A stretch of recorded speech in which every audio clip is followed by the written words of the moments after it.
L'externalisation de notre stérilisation et les coûts de sté nous ont poussé à nous intéresser à l'usage unique.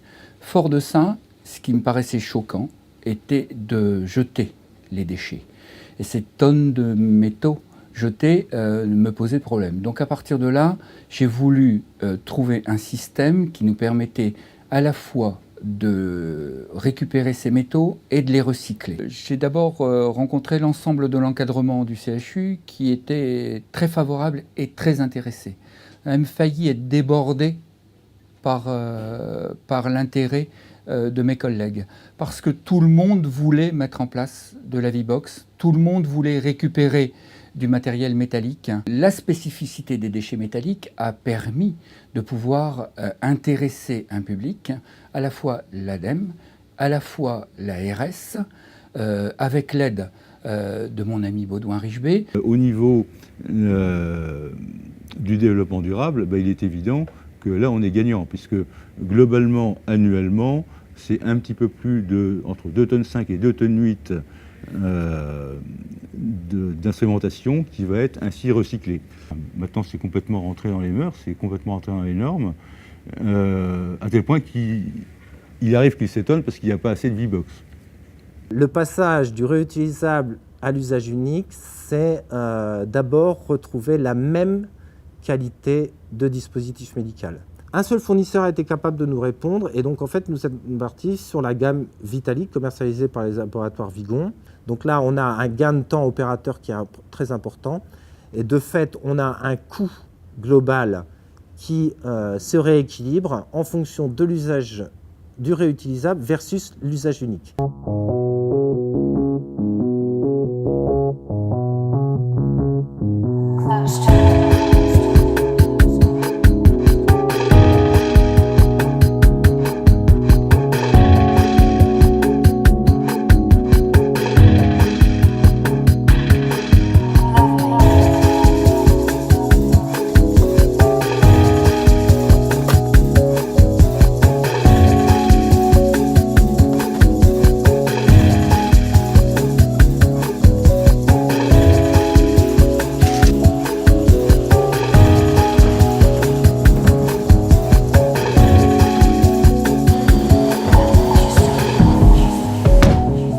Lorsqu'on reçoit donc les déchets, on va les enfourner dans des autoclaves, c'est-à-dire qu'on va prendre chaque carton, on va les disposer dans un wagonnet en inox qui lui est nécessaire pour la rentrée dans l'autoclavage et la désinfection par de la vapeur sèche, c'est-à-dire qu'on va faire un cycle de 40 minutes avec un palier de 20 minutes à 150 degrés.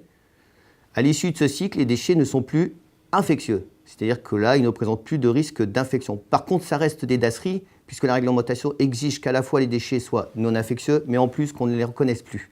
D'où la phase de broyage qui est hyper importante et qui fait qu'à l'issue du broyeur, là, à partir de ce moment-là, les déchets deviennent des DAOM, donc ils ne sont plus infectieux, ils ne représentent plus une activité hospitalière, ils sont donc devenus des DAOM que l'on peut renvoyer sur la filière de valorisation des déchets métalliques. Cette opération est duplicable facilement au niveau national. Aujourd'hui, elle est réalisée chez nous. Pourquoi pas à l'avenir la voir sur d'autres sites dans le cadre de notre filière. Alors cette démarche de valorisation des déchets métalliques issus des blocs chirurgicaux du CHU d'Amiens, en fait, a tout simplement été motivée par l'intérêt de répondre à une nouvelle prestation assez innovante en entrant dans le cadre du développement durable, c'est-à-dire d'agir là où on pouvait le faire en dasserie, c'est récupérer et valoriser ce qui pourrait peut-être l'être un jour, puisqu'on reste quand même dans le cadre d'une expérimentation aujourd'hui sur ce type de prestation. Le ramassage des déchets métalliques a été une réelle satisfaction. Le bénéfice était double, c'est-à-dire que le passage à l'usage unique sous cette forme-là s'est fait d'autant plus facilement pour les utilisateurs. On a un excellent retour aujourd'hui sur ces dispositifs médicaux à usage unique.